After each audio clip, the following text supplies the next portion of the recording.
if you are coupled too tightly to an organization, if you're busy trying to solve their problems for them, then their needs can whipsaw you in various ways. That can be productive in the good cases where you actually solve one of their problems, then they'll really appreciate it, and you have this sort of ready market for your thing that you made because they already needed it.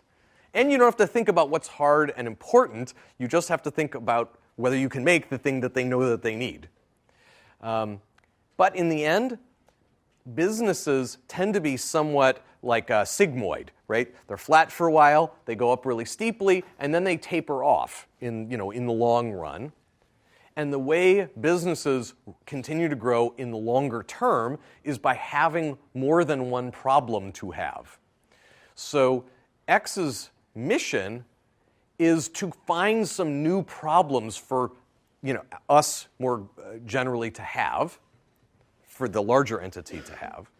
And if that's our goal, to find new problems for us to have, we can't be overly constrained by what they think their problems are today. So it's a failure mode to be maybe too tightly coupled. I also think it's a time horizon issue. Everything that I've just told you, I believe very deeply.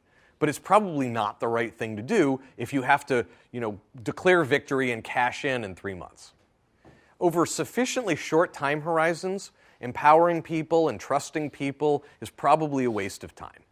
Over very short time horizons, you should probably just find the rock stars and, use fear and greed to get them to get stuff done. I think that's probably, over sufficiently short time horizons, I think that's probably the right thing to do. The opposite is also true. If you have decades, you cannot overtrust and over-empower people.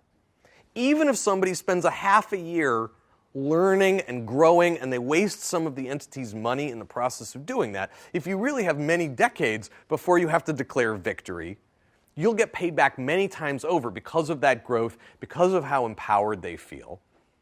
Now, the truth is time horizons are usually somewhere in between weeks and many decades. But if you set the time horizon wrong, I think that can also potentially be a failure mode. X's time horizon I would describe like this. We are looking for things that can really have a huge, meaningful impact on the world within about 5 to 10 years.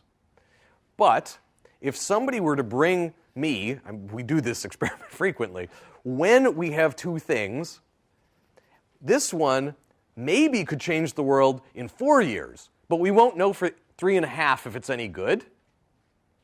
This one could take 10 years to change the world, but we'll learn something every 6 months about whether we're on the right path. Forget that one. The difference between 5 or 10 years, we're kidding ourselves that we can even tell right now whether it's going to take 5 or 10. I want the one where we can learn along the way, not where it's this one-shot thing where we find out after 3.5 years if we've been wasting our time or not. So I would say that's another potential failure mode, is ending up where you think you're a skunk works, but you're not a learning organization. You're a take big risks blindly organization, which is probably not how I would suggest doing it.